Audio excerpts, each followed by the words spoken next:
¿Qué es moralidad?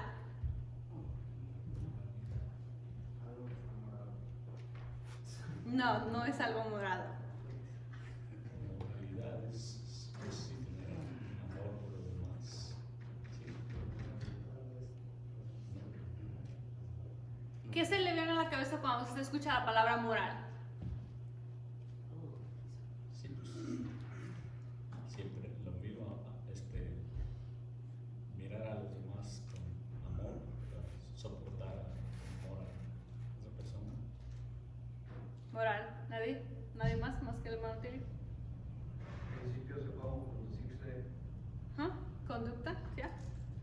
Es una disciplina filosófica, eso quiere decir que está en nuestra cabeza, que estudia el comportamiento humano en cuanto al bien y el mal. La moralidad es un conjunto de normas, es un conjunto de valores, es un conjunto de comportamientos que se dedican a dirigir o a juzgar el comportamiento de las personas, ya sea como persona individual o como persona en una comunidad, en una ciudad, en la escuela, cuando lleva a los niños a la escuela, ha mirado que les dan un papel donde ellos tienen que firmar. Estas son las reglas de conducta, estas son las normas, esta es la moralidad de la escuela, que si tú quieres asistir a esta escuela, tú tienes que comportarte de esta manera. Al momento de que tú firmas, tú estás tú estás de acuerdo en que tú vas a seguir esas reglas. Tú vas a respetar esas reglas y vas a regir tu vida o tu comportamiento, por lo menos en ese lugar, de la manera en que te dicen ahí. ¿Qué es nuestra base moral para nuestra vida? Si hoy podemos preguntarnos a nosotros mismos, ¿cómo es que vivimos nuestra vida? ¿Con qué moral vivimos nuestra vida? ¿Quién ha dictado las normas de conducta en nuestra vida con las cuales caminamos todos los días? ¿Quién le enseñó a ser como es, en otras palabras? ¿O por qué es como es? Muchos decimos que somos como nuestros papás, como nuestra mamá, o que aprendimos esto. O, ¿quién dictó la manera de que usted viva de esta manera?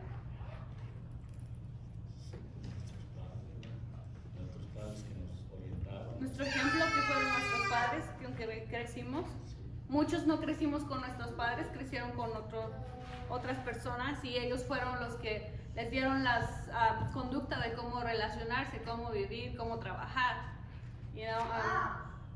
Yo recuerdo la primera vez que fui al field, yo no sabía, yo cortaba la papa y pensaba que era hierba, don Diego me regañaba. Pero cuando estaba allí, yo trataba de hacer lo que ellos hacían, porque yo sabía que ellos sabían más. Entonces, mi manera de trabajar era como ellos trabajaban. Esa era mi manera de conducirme en el trabajo. En nuestra vida, y estoy hablando de nuestra vida completa, ¿qué es lo que debería de ser nuestra base moral para vivir de manera agradable a Dios? Y la respuesta es la Biblia. La Biblia debe de ser nuestra base de moralidad. Vamos a regresar hasta el Génesis. Yo hice unos dibujitos unas imágenes para que no se aburrieran. Podemos ver ahí que está Adán y Eva. Y no quise poner otras imágenes porque están sin ropa y como Dios los formó y todo eso. Vemos que Dios desde el principio tiene un plan para la humanidad. Dios creó el cielo, la tierra, el jardín del Edén, y fue perfecto y fue hermoso. Pero si vamos a la Biblia en Génesis 1:26, y vamos a leer del versículo 26 al 28, si alguien lo tiene, lo puede leer por mí.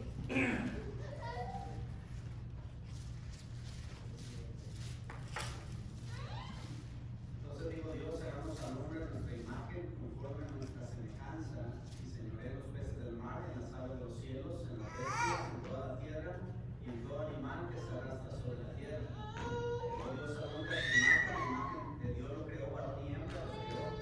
Lo bendijo Dios y les dijo, fructificad y multiplicaos, llenad la tierra y sojuzgadla, señoread de los peces del mar, en las aves de los cielos, y en todas las bestias Ese fue el plan de Dios cuando creó al ser humano. Cuando creó al ser humano, Dios, hablando con el Padre, el Hijo y el Espíritu Santo, dijo, vamos a crear al hombre conforme a nuestra imagen y nuestra semejanza. Lo vamos a hacer que se parezca a nosotros. Vamos a hacer que Él sea como nosotros. Entonces vemos que Dios crea a Adán y a Eva. Y no solamente los crea por crearlos, les da un propósito de vida. Dice, ustedes tienen que sojuzgar la tierra, tienen que multiplicarse. Y esa era la idea desde el principio. Desde el principio era que nosotros fuéramos como Dios, no en el sentido de que tuviéramos la autoridad de Dios, pero que nos pareciéramos a Él. Esto viene a ser completamente imposible después de que Adán y Eva cometen pecado de desobediencia y que se alejan de Dios. No es que Dios quería alejarse de ellos, es que ellos rompieron la forma de que Dios era. ¿Me entiende? O sea, Dios te crea de una manera, pero tú vas tú vas en contra de lo que Dios te había creado. Entonces construimos esa barrera entre Dios y nosotros, que es el pecado. Dios no se puede acercar a nosotros y nosotros no nos podemos acercar a Dios porque está una barrera en medio y se llama pecado. Entonces, la moralidad que ellos tenían era puesta por Dios mismo. Adán platicaba con Dios. Adán caminaba con Dios. Entonces, eso se termina cuando ellos salen del huerto del Edén. Más tarde vemos a Adán y Eva siguen con el mandato, siguen multiplicando y nace Caín y Abel. Caín y Abel terminaron pues matando uno al otro, ¿verdad? Esa no era la moralidad que Dios los había formado con ese plan y ese propósito, que se mataran unos con otros. Esa no era la forma de Dios. La forma de Dios es que usted y yo nos parezcamos a Él. Caín y Abel no se estaban pareciendo a Dios. Habían perdido la moralidad de Dios. Más adelante vemos que viene un diluvio porque estaba tan corrompida la tierra. Entonces viene Noé y más adelante viene Dios y encuentra un hombre que se llama Abraham. Y resulta que este hombre tenía algo que a Dios le agradó. Y entonces Dios se hace amigo de este hombre, de Abraham. Y le dice, tienes que salir de esta tierra y de esta parentela, porque ellos no se parecen a mí. Y entonces yo te escogí a ti porque yo quiero que tú te empieces a parecer a mí. Nosotros escuchamos un dicho mexicano que lo decimos todos, que dice, el que se junta con lobos, ¿qué dice? No. Ayer se enseña. Entonces, si usted se junta con Dios, usted se va a empezar a parecer a Dios. Abraham hablaba con Dios. Entonces él empezaba a reflejar a Dios en su vida. Empezaba a creerle a Dios. Y Dios empezaba a confiar en él. ¿Es no sweet? ¿Es no bonito eso? La idea de Dios con el pueblo de Israel no es que era... Cuando escoge Dios a Abraham, le da una promesa y le dice que su descendencia será como la arena del mar, que será enorme, nadie la podrá contar. Pero esto parecía ser imposible porque Abraham era viejo y Sara era estéril. Entonces Dios les da una promesa, les da un hijo, Isaac. Isaac se casa con Rebeca y después tienen a Esaú y a Jacob. Jacob viene a ser el patriarca de los 12 tribus de Israel. Jacob le cambian el nombre y se hace llamar Israel. Israel, el que pelea con Dios. Entonces empieza a ser un pueblo, empieza a agarrar forma a la promesa que Dios le había dado a Abraham. Y se empieza a llamar el pueblo de Israel. El pueblo de Israel fue escogido por Dios con un propósito. ¿Cuál era el propósito? Que mostraran la imagen de Dios a los demás pueblos. Este es el Dios verdadero, este es como Dios es. Pero ¿por qué era esto tan preocupante para Dios? Era porque en aquel entonces había muchos dioses que ni siquiera se parecían a lo que Dios en verdad era. Su vida de los seres humanos se regía por dioses que les pedían hacer cosas que no era la voluntad de Dios y que ni siquiera se parecía a lo que Dios tenía planeado para el ser humano desde el principio, desde el Génesis, que era que se pareciera más a Dios. Entonces, escoge al pueblo de Israel, y el pueblo de Israel le empieza a dar leyes después de que sale de Egipto. No había problema en Egipto porque todavía estaban cautivos, no podían hacer lo que ellos querían. Pero una vez que salen de Egipto, entonces Dios les empieza a dar leyes por Moisés. ¿Por qué? Porque Dios sabía que en el momento en que ellos salieran de Egipto iban a encontrarse pueblos en los que ellos podían adoptar las mismas costumbres que sus pueblos tenían. Y esos pueblos se regían, recuerde, por dioses que no se parecían a Dios. Entonces Israel iba a convertirse como los demás pueblos, y eso es lo que Dios no quería. Entonces Dios les empieza a dar leyes morales. Tú no puedes hacer esto, tú no puedes hacer el otro, porque esto no me agrada, porque esto es pecado. Acuérdese, si usted no sabe que está mal, ¿cómo sabe, usted lo va a seguir haciendo? Porque no sabe que está mal. Entonces era necesario que Dios les dijera, eso está mal, tú no lo puedes hacer. Y viene la ley de Moisés. Y podemos ver que Dios empieza a dar leyes morales al pueblo de Israel. Quiero, el próximo, ese es un Dios de los cananeos. Acuérdese que cuando Dios le da la promesa a Israel que lo va a llevar a Canaán, Él dice, y vas a destruir al amorreo, al cananeo, al eteo y a muchos eos. Entonces hay muchos pueblos. Este es uno de los dioses de esos pueblos. Si podemos ver en Deuteronomio 20:16,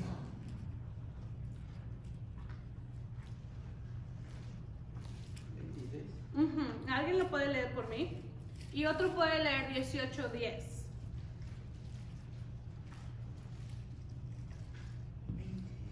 Pero de las ciudades de estos pueblos que Jehová tu Dios te da por heredad, ninguna persona dejarás con vida. Wow. ¿Pero por qué? Deuteronomio 18:10.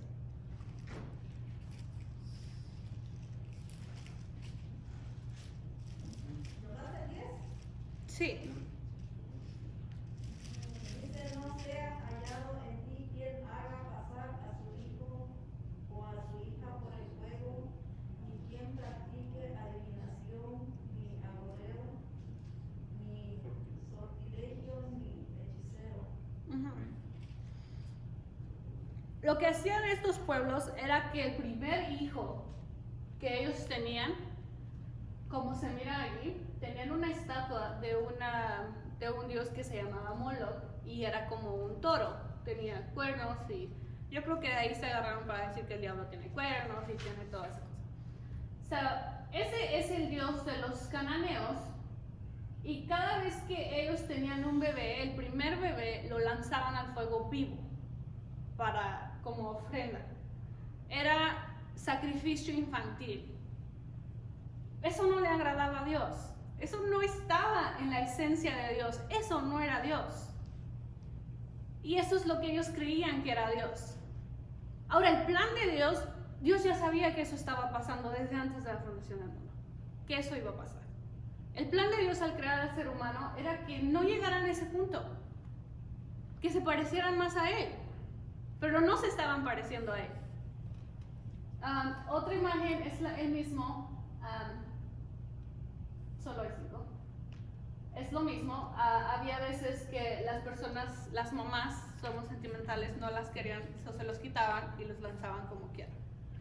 El próximo es el dios que lo leemos mucho en el Antiguo Testamento, es Baal, es sirio, y también tiene bastantes imágenes ese monito, es diferente, pero al final es el mismo, es Baal.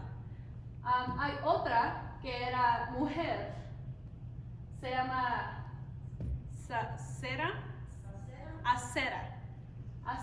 Ella era más como sexual, era más como prostitución, era más como orgías y todo eso. Eso era lo que ellos hacían para agradarle a esta diosa. Y esta diosa, había otro que no lo puse ahí, pero todavía lo tengo, y es el dios Dagón. Dagón era el dios de los filisteos. ¿Recuerdan la historia cuando Dios les corta los pies y todo eso? Bueno, este dios está interesante porque yo no sabía, lo aprendí. Su imagen es como de un pescado. La mitad de lo de abajo es como una sirena, pero es como un dios. ¿Ha mirado usted la película de La Sirenita? El rey. Haga de cuenta a esa persona. Tenía un casco como un guerrero y tenía como la cola como de un pez y un trinche en la mano, y ese era su dios Dagón, de los filisteos. Todos estos dioses existieron en el tiempo de Israel, y Dios, el propósito de darle leyes morales a Israel era que no se hicieran como ellos, al contrario, que ellos se abstuvieran de eso y que pudieran mostrar el carácter, la esencia de quien Dios era. Acuérdense que cuando Dios se hace mostrar por Israel, principalmente cada vez que Dios hacía algo, lo puede ver en todas las paredes de aquí, le daban un nombre a Dios, pero seguía siendo el mismo: Jehová Nisi, Jehová Rafa, Jehová, todas las cosas que Dios hacía, Jehová de los ejércitos, era el mismo Dios, era Jehová, pero hacía diferentes cosas. A lo diferente de los demás dioses, que cada dios que hacía algo era un dios diferente. Jehová no era así. Dios era el mismo Dios que podía hacer muchas cosas.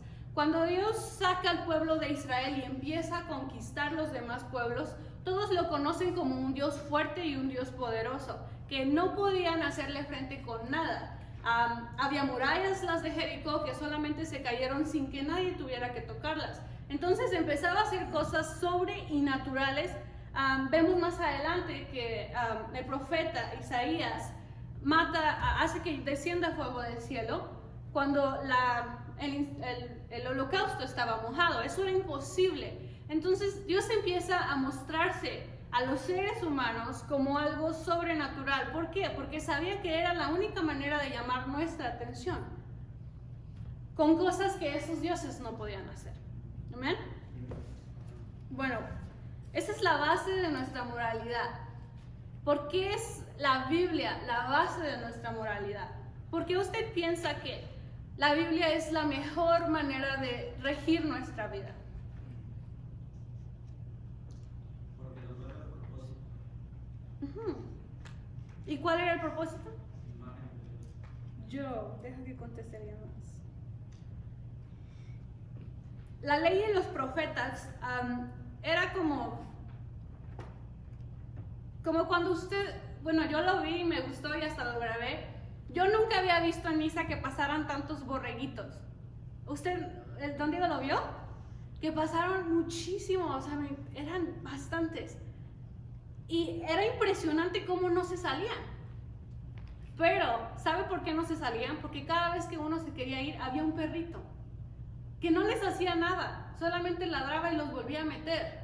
La ley, disculpen la metáfora, pero la ley y los profetas eran eso. Cada vez que nosotros nos queríamos salir del plan y del propósito de Dios, nos volvía a meter.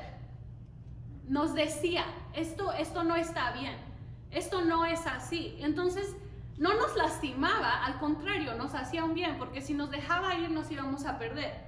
Entonces nos volvía a meter al plan y al propósito de Dios. La cosa era que el pueblo de Israel parecía que no quería estar en el propósito de Dios.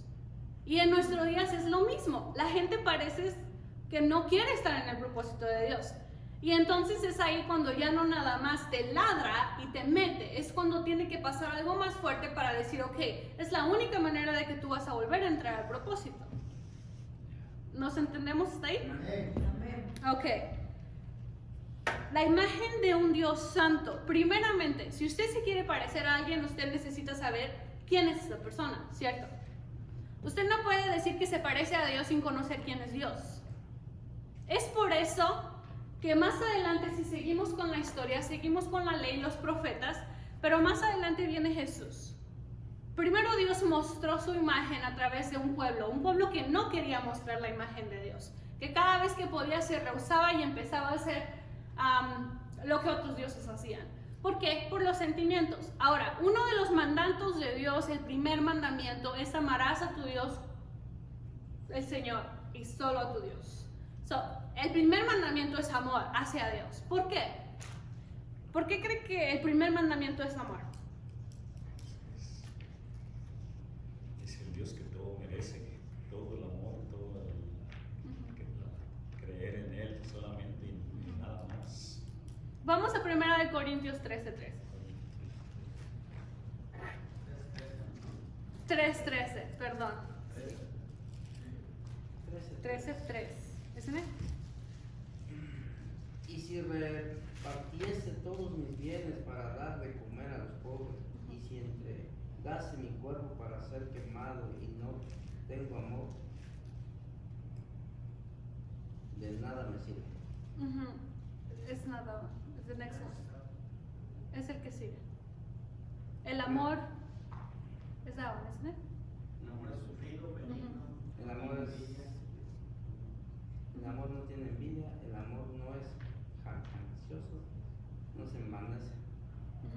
Y sigue diciéndote que es el amor.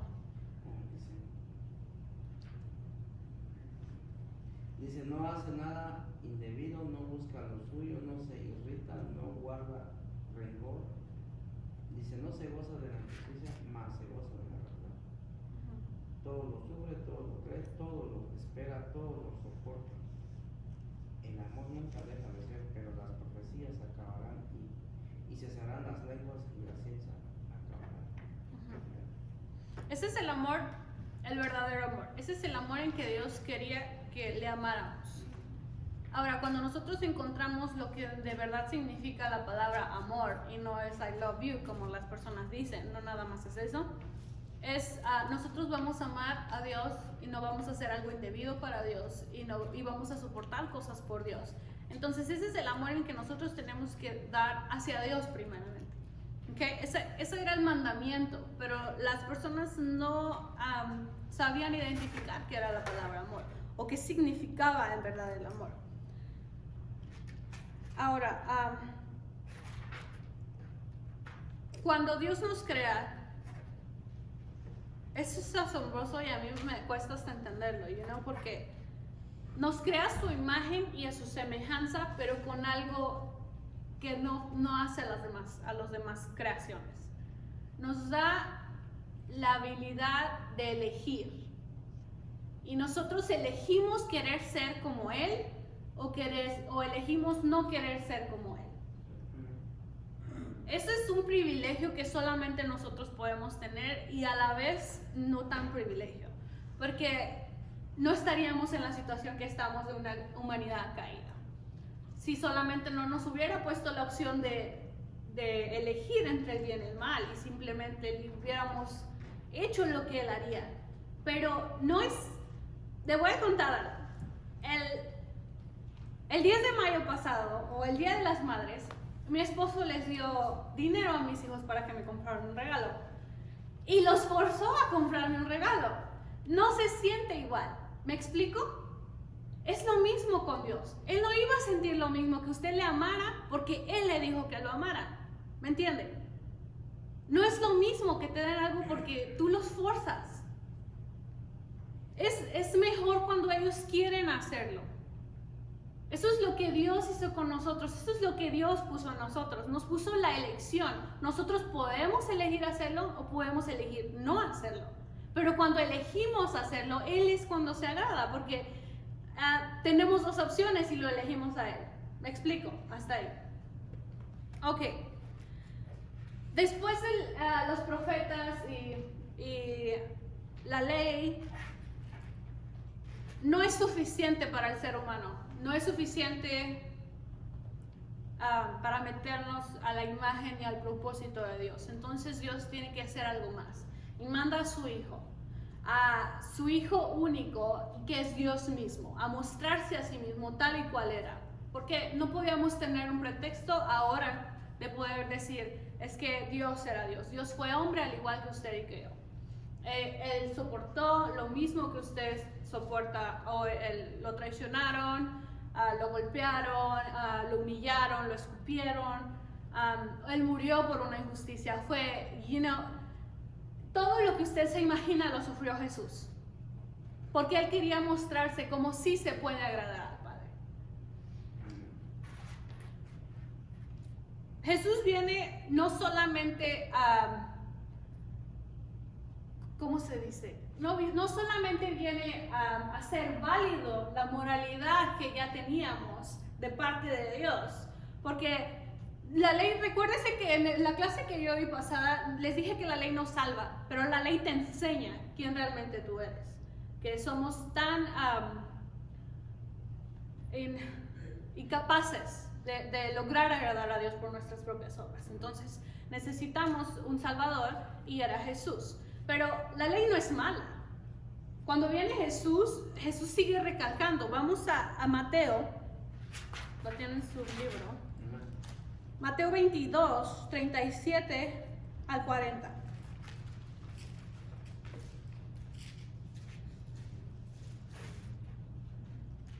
Jesús le dijo: amarás al Señor tu Dios con todo tu corazón, con toda tu alma y con toda tu mente. Este es el primero y grande mandamiento. El segundo es semejante: amarás a tu prójimo como a ti mismo. De estos mandamientos dependen la ley y los profetas. Mateo 5, 17 y 20. No penséis que he venido a abolir la ley o los profetas. No he venido para abolir, sino para cumplirla. Porque en verdad os digo que hasta que pase el cielo y la tierra no perderá ni la letra más pequeña de una tilde de la ley, hasta que toda esta se cumpla. Cualquiera pues que anule uno de estos mandamientos, aun de los más pequeños, y si lo enseña a otros, será llamado muy pequeño en el reino de los cielos. Pero cualquiera que lo guarde y lo enseñe, este será llamado grande en el reino de los cielos. Es el mismo Jesús hablando.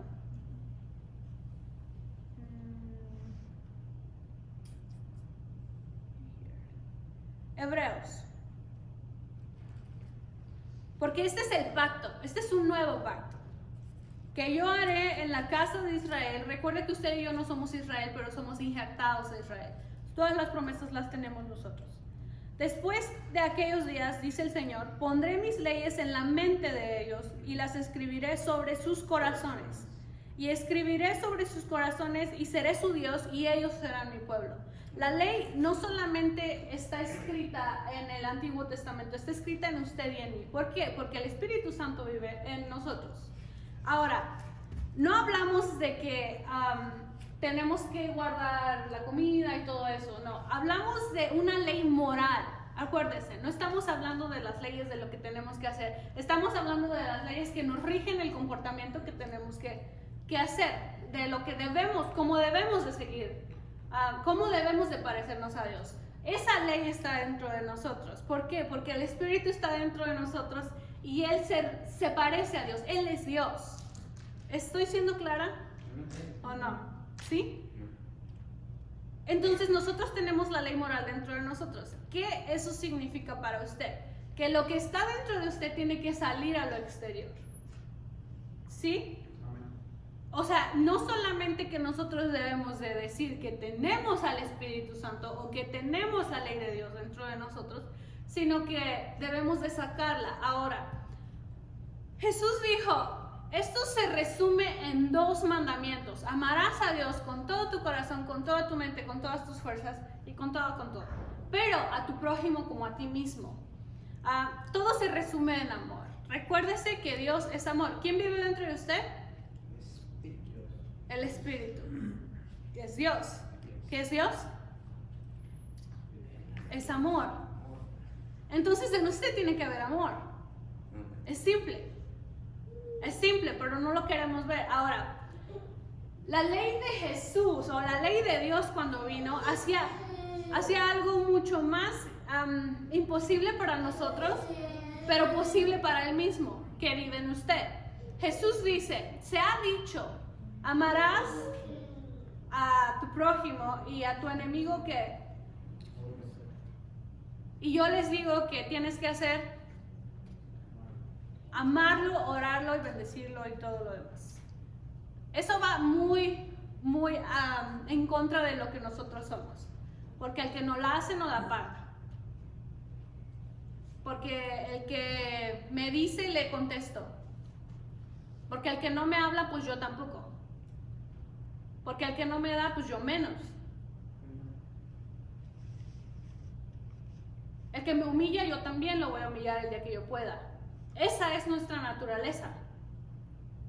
Eso es lo que nosotros somos porque es una naturaleza caída. Eso no se parece a Dios.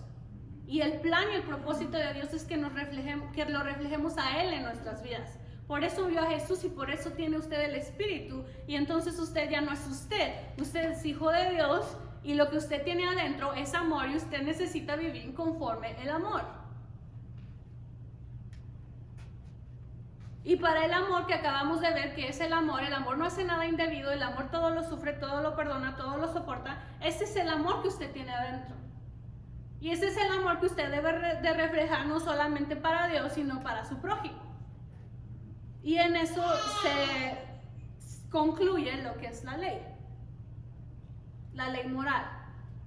Ahora, la moralidad en estos días es un tema un poco polémico. ¿Por qué? Porque así como vimos que la gente vivía con ideas de cómo regir su vida por dioses que se miraban un poco extravagantes y dices, bueno, en estos días ya no tiras a tu hijo por un dios, ya no lo matas así. Pero estamos haciendo lo mismo. Estamos viviendo nuestras vidas con ideales, con maneras de vivir, con conductas dictadas por una sociedad caída, por dioses que pudieran decir que no son como ese, que no se miran con cuernos y que no tienen fuego y no son grandes estatuas, pero por dioses que se manejan en estos días. El dios del dinero, el homosexualismo, hay tantas, la política, regimos nuestra vida conforme los políticos dicen. Hay tantas formas de poder ver que nosotros estamos viviendo de una manera como a Dios no le agrada. ¿Por qué? Porque simplemente no estamos reflejándolo a Él. Cada vez, y la Biblia lo dice, que en los últimos días las personas le iban a llamar a lo malo bueno y a lo bueno malo. Incluso cuando veníamos ahorita a la iglesia, pudimos ver que es cómo la gente se adapta a lo malo. ¿Me explico? ¿Cómo es tan fácil encontrar la manera de hacer lo malo? Pero qué difícil es encontrar la manera de hacer lo bueno. ¿Cómo a nosotros no se nos ocurre, yo no sé, un drive-thru para predicar, o un drive-thru para orar por las personas, o un drive-thru para ayudar a la gente? No, ahora hay drive-thrus para vender marihuana. En vez de hacer algo, hay clínicas donde no las hay. Tenemos clínicas de aborción. O sea, lo malo cada vez se le facilita a las personas más. Y lo bueno es todo lo contrario. Es como cada vez más difícil hacer lo bueno. Venir a la iglesia, no, porque el coronavirus. No podemos venir a la iglesia. Oh, pero si te pones una máscara puedes ir a la Walmart, puedes ir a los bares, puedes ir a los restaurants, puedes ir a todos lados. A los parques, incluso Wahoo en Royal Spring, no es que sea chismosa, pero les quiero decir, invirtió $300,000 en rayos UV para matar toda la bacteria en su agua y en sprinklers para rociar todos sus parques, para que nadie se contagie, pero no dejen de ir. ¿Y la iglesia qué está invirtiendo? Porque no les importa. Ay, pues como quiera lo hacemos online. Y ahorita que dices eso, hay un peligro que el pueblo de Dios haga lo mismo que el pueblo de Israel. Porque el pueblo de Israel, aunque tenía las leyes, las normas y la moralidad de Dios, se daban sus escapadas. Y por eso venían los profetas y, como dices, los metían. Venían los profetas y le decían, hey, ustedes que dicen que me sirven se prostituyen. O sea, tenían una relación de esposo con Dios. El pueblo y Dios, una relación de esposos. Pero al rato iban y probaban un poquito de lo que les enseñaban allá. Y por eso venía Dios y les decía, ustedes están prostituyendo. Porque no me son fieles a mí. Ahora la iglesia con cualquier cosita, valga la redundancia o la palabra, hace lo mismo. Porque preferimos, como dijiste, estar en otros lados. Por cualquier cosita, no voy a la iglesia, oh, tengo un poco de tos, o estoy un poquito enfermo, o cualquier cosita, pero vamos a trabajar, pero hacemos todo. Y eso es lo que está diciendo, porque nuestra conducta moral no se está reflejando la de Dios.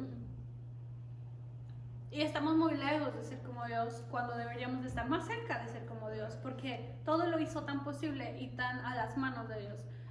En un profeta, no recuerdo quién es Malaquías, creo. Dice que qué tan lejos está de nosotros la ley. Está cerca, pero no parecía cerca en aquel entonces. Él estaba profetizando para estos días. Está tan cerca, está a la mano. Dios vive en usted. Si nosotros pudiéramos entender eso, Dios vive en usted. No hay quien no me está viendo, no hay quien lo puedo hacer. Está en usted. Yo estaba mirando una serie con Valeria y ya superpoderes y todo eso. Pero uno de los monos, de estos muchachos, se le mete el otro adentro, y hace lo mismo. O sea, ya no es esa persona, hace lo que el otro mono que se metió hace y, bueno, todo eso. Pero es igual, Dios se metió en su cuerpo. Y ahora usted tiene que hacer lo que Dios quiere. Pablo lo enfatiza muchas veces en todas sus cartas. Ya no vive usted, ahora Cristo vive en usted. Ya no hago las cosas que yo quiero, ahora hago las cosas que Dios quiere. Ya no vivo por mí mismo, vivo para Dios. Ahora todo lo que tenía se perdió. Soy una nueva criatura, soy una nueva persona. Pablo lo enfatiza tantas veces porque era necesario, y es necesario que hoy en nuestros días se siga hablando esto, porque lo hemos perdido, porque es tan difícil entenderlo, de que Dios vive en usted, de que esto es pasajero.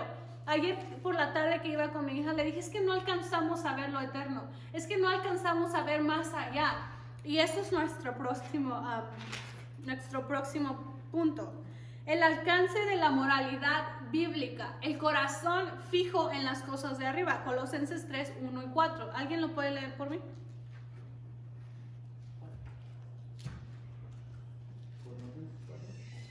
Colosenses 3, de 1 al 4. Si pues haber resucitado con Cristo, buscad las cosas de arriba, donde está Cristo sentado a la diestra de Dios. Wow. La mirada en las cosas de arriba, no en las de la tierra, porque habéis muerto y vuestra vida está escondida en Dios, en Cristo, en Dios. Cuando Cristo, vuestra vida, se manifieste, entonces vosotros seréis manifestados en gloria. El corazón fijo en las cosas de arriba. Es tan difícil hacer esto. ¿Y sabe por qué? Porque nuestra vida es regida por lo que vemos. Y nosotros no podemos ver las cosas de arriba. Entonces seguimos luchando, seguimos trabajando, seguimos aferrándonos, seguimos afanándonos, preocupándonos por las cosas de aquí. Porque es lo único que podemos ver. Ahora, cuando nosotros fijamos nuestra mirada en lo que está arriba, acuérdese que todo extremo es malo. No nos vamos a tirar en la tele o en espiritualizar todo. Este fue un error en el primer siglo, que iba a poner una foto y se me olvidó. Había unas personas que Pablo enfrenta que se llama gnosticismo. Esta era una doctrina donde separaba el cuerpo y el espíritu. O sea, esto es un extremo completamente loco y que podemos ver hoy a nuestros días. Pero sí, pasó en el primer siglo y está pasando hoy. Entonces, yo vengo a la iglesia y lo que hago aquí lo hago en el espíritu y todo bien, y yo adoro, y yo alabo, y yo canto, pero cuando salgo allá afuera hago lo que quiera porque lo hago en la carne. ¿Make sense? ¿Hace sentido? Y no estoy mal, estoy bien, porque lo que se va a ir al final va a ser mi espíritu. Y mi carne se va a quedar, entonces yo puedo hacer lo que yo quiera con mi carne. Eso es lo que pensaban. Ahora, no solamente eso era lo que pensaban, era que ellos tenían una capacidad de entender mucho más alta que los demás. O sea, ellos habían entendido y descubierto algo que solamente ellos podían. Y que las cosas espirituales se tenían que hacer como en el, ¿cómo se dice? Cuando hacen meditación. Y cada vez que tú meditabas podías entender las cosas espirituales y había misterios ocultos para ti y cosas que se te revelaban para poder ser salvo. Entonces no había sido suficiente con la sangre de Jesucristo, sino que tú tenías que meditar, meterte en lo espiritual y hacer cosas, y entonces se te iban a revelar los misterios de la salvación. Pero cuando salías de ahí, podías hacer lo que tú quisieras con tu cuerpo, porque el cuerpo es materia y la materia es mala, y está bien como quiera. Entonces Pablo tenía estos problemas con los colosenses, en Colosia, había una iglesia ahí. Entonces les dice, ok, ustedes tienen que entender esto. Y les hace una pregunta. Sí, pues. O sea, y ustedes considérenlo. Si ustedes murieron con Cristo, entonces serán resucitados con Él. Porque si ustedes no han muerto, ok, pues hagan lo que quieran. Pero entonces, todo lo que ustedes dejaron con Cristo, cuando ustedes murieron con Cristo, todo eso va a ser recompensado, pero en el cielo. Ok, vamos a resucitar cuando Jesús venga. Pero mientras tanto, tenemos algo que está aquí, que está vivo y que está activo. Si Dios hubiera querido en su plan, hubiera mandado a Jesús, hubiera muerto y se hubiera llevado solamente a los que anduvieron con Él. Simple. Pero Jesús y Dios no son egoístas, como usted y como yo somos. Porque cuando estamos pasando por problemas, porque pensamos solamente en nosotros, ay Señor, yo conocí a una hermana que no voy a decir su nombre, si no es correcto, pero ella quería que Jesús ya viniera. Decía, ay, ¿cómo no ya me llevas, Jesús? Y toda su vida se la pasaba así. No hacía nada por Dios. ¿Usted cree que Jesús, si se lo hubiera querido llevar, no ya se lo hubiera llevado? No había entendido que todavía tenía un plan y un propósito aquí. Ahora, cada uno que estamos vivos, que podemos respirar y que tenemos a Dios, nuestro trabajo es mostrar a Dios a los demás. Amén. ¿Por qué? Porque ese es el corazón de Dios. Que ellos puedan parecerse a Dios al igual que usted lo hace. Pero, ¿cuál es el peligro de que usted no se esté pareciendo a Dios? ¿Usted ha visto los tenis Nike que dicen Made in China? ¿Hecho en China? Son igualitos. Pero cuando te los acercas te das cuenta de que no son igualitos. Y que cuando te los pones te puede hasta oler el pie porque no son auténticos. Las pulseras que parecen oro y cuando te las quitas te dejan una marca, me contaron, yo nunca he comprado esas. No, sí, en serio. Hay cristianos así. Que dicen que son cristianos que se parecen a Dios, pero cuando se acercan te das cuenta de que no se parecen a Dios y que están muy lejos de ser como Dios. Entonces, las personas que se acercan a ellos corren dos peligros. Uno, no querer saber más de Dios porque piensan que Dios es así. Otro, hacerse como ellos, religiosos, y empiezan a hacer dúplicas de dioses que no se parecen a Dios y que están muy lejos de ser como Dios. Y empezamos a ser cristianos made in China, hechos en China, que parecemos y nos decimos y hablamos y hacemos, pero no vivimos como realmente lo que somos. Dos peligros que están a la orden del día y están aquí. ¿Por qué necesitamos la Biblia? Ese es el título de esta sección o de esta serie que empezó el libro. Principalmente porque es nuestra guía cómo dirigirnos. Segundo, que estamos viendo ahorita, es porque es una moral, es la ley de la moralidad en nosotros. O sea, es nuestra norma de moralidad de seguir, cómo debemos de comportarnos. En Colosenses, lo que acabamos de leer, no lo leímos, del 5 al 11, dice: haced morir pues lo terrenal en vosotros, fornicación, impurezas, pasiones desordenadas, malos deseos y avaricia, que es idolatría. Cosas por las cuales la ira de Dios viene sobre los hijos de desobediencia, en las cuales vosotros también anduvisteis en otro tiempo, cuando vivías en ellas. Pero ahora dejad también vosotros todas estas cosas: ira, enojo, malicia, blasfemia, palabras deshonestas de nuestra boca. No mintáis los unos a los otros, habiéndonos despojado del viejo hombre con sus hechos, y revestidos del nuevo, el conforme a la imagen de Dios, del que los creó, sea renovado hasta el conocimiento pleno. En el primer grupo vemos que Pablo enumera los vicios de la naturaleza, que son, ¿cuáles son los vicios de la naturaleza? Fornicación, impurezas, pasiones desordenadas, malos deseos y avaricia. Esos son los vicios de la naturaleza humana, o sea que por naturaleza nosotros tendemos a ser así. Son vicios. Ahora, los hace en dos partes, porque unas son vicios que nosotros tenemos y la segunda son pecados de expresión verbal. Son pecados de emociones. ¿Se acuerda que Jesús dijo: amarás a Dios con todo tu corazón, con toda tu mente, con todo tu alma, con todo tu ser, y con todas tus fuerzas y con todo? Eso incluye tus emociones y incluye tu vieja naturaleza. Entonces, cuando tú te acuerdas del mandamiento de Dios, lo que tú haces es, ok, yo quiero, pero amo a Dios. Y es como algo que como cuando puchas un botón. O sea, sí, pero no.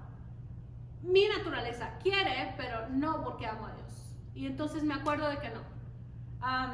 En el trabajo había una marca ahí que decía, do not touch, que no le tocaras. Y usted dice, ¿para qué le ponen ahí? Ahora yo le quiero tocar. Ok, cuando usted se da cuenta de que hay cosas que no debemos de hacer, es como que activa su ser humano y dice, should I do it? ¿Lo haría? ¿Qué pasaría? Pero entonces se acuerda cuando viene a la Biblia, no cuando dice el pastor, no cuando escucha la prédica, cuando viene a la Biblia. Porque eso es algo que usted tiene que entender dentro de usted. No importa quién se lo venga a decir, puede venírselo a decir Trump, puede venírselo a decir Billy Graham, que ya no está aquí, pero cualquier persona, la persona que usted más admire, puede venir a decírselo, pero si usted no quiere entenderlo y no quiere hacerlo, no va a cambiar nada. Es algo que usted tiene que leer la Biblia, entenderlo, meterlo en su corazón y entonces aprender a vivir de una manera diferente porque usted tomó la decisión de hacerlo. Ese fue el plan original de Dios, que usted decidiera hacer lo bueno y no lo malo. No porque Él se lo dijera, sino porque usted quiere hacerlo. Vestirse del nuevo hombre. Acuérdese que toda la Biblia es así. Usted tiene un problema, yo tengo un problema, todos tenemos un problema, somos esto, somos el otro, tenemos que ser confrontados, pero después nos da la solución. La Biblia no es solamente de que te quiere acusar, te quiere hacer sentir culpable, te quiere hacer sentir que tú no sirves o que tú no eres bueno. La Biblia quiere mostrarte nuestras incapacidades, pero siempre quiere decirte que tú puedes hacerlo. No tú solo, pero con ayuda de Dios.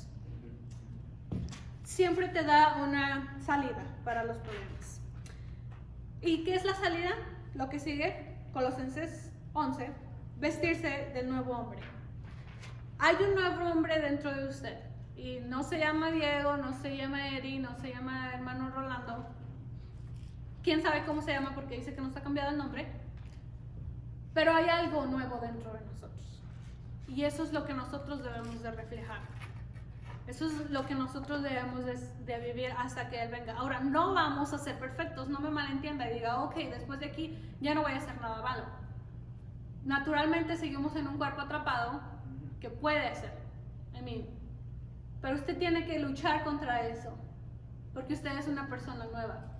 Nuestra perfección va a venir cuando Jesús venga y nos transforme, y entonces ya no va a haber nada impuro dentro de nosotros. Una cosa es que usted quiera hacerlo, y otra cosa es que usted tenga algo en sus miembros que quisiera hacerlo, pero lo contiene.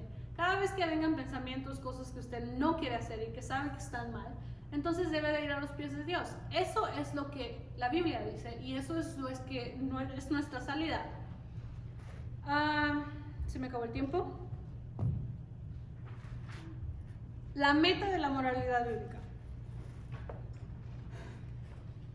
Volvernos cada vez como Jesús es un proceso en la vida cristiana. Anteriormente hemos visto el proceso que implica la limpieza y la renovación de nosotros mismos. Pero esta transformación también implica la manera en que nosotros como cristianos interactuamos con los demás. Recuérdese, es el cuerpo de Cristo. El versículo 12 de Colosenses nos muestra un grupo de valores, y ese grupo de valores dice, más de todo refleja el respeto a las diferencias entre nosotros. Usted no puede decir que usted ama a Dios si usted no ama a su propio hermano que está aquí. Usted no puede decir que usted se parece a Dios cuando odia a las personas que trabajan con usted. Usted no puede decir que se parece a Dios cuando en vez de amar juzga, cuando en vez de amar critica, cuando en vez de amar hace tantas cosas que no debería de hacer. Nosotros no fuimos creados para ser cristianos individuales, ni espirituales, ni solamente estar en el misticismo. Nosotros fuimos creados para ser un cuerpo. Nosotros somos un cuerpo. Cuando a ti te duele el dedo, te duele el dedo, porque es parte de ti. Cada persona de aquí es un miembro, y cada persona que esté pasando por una situación, nosotros deberíamos de sentirla como propia, porque ese es el amor de Dios y eso es lo que usted tiene adentro. Ahora, si no lo estamos haciendo, entonces necesitamos pedirle ayuda a Dios. Santiago dice, si alguien necesita algo, just pídanselo a Dios, porque Él es bueno y Él se los va a dar. Pero cuando no lo... Mi suegro tiene muchos años sin tomar, bastantes. Es alcohólico o era alcohólico hasta que conoció a Jesús. Pero uno de los primeros pasos como alcohólico anónimo necesitas que reconocer que tienes un problema. Como cristianos, al recibir a Jesús, pensamos que nosotros ya no tenemos problemas en la manera en que nosotros vivimos. Pero es un diario vivir y es una cosa diaria que nosotros debemos de examinar nuestras vidas y reconocer que todos los días necesitamos a Jesús. Ese es el primer paso para reconocer que estamos mal y que nosotros necesitamos a Jesús. Amén. Necesitamos ser más como Jesús y eso solo va a pasar cuando nosotros tengamos la Biblia como nuestro manual de moralidad en nuestras vidas.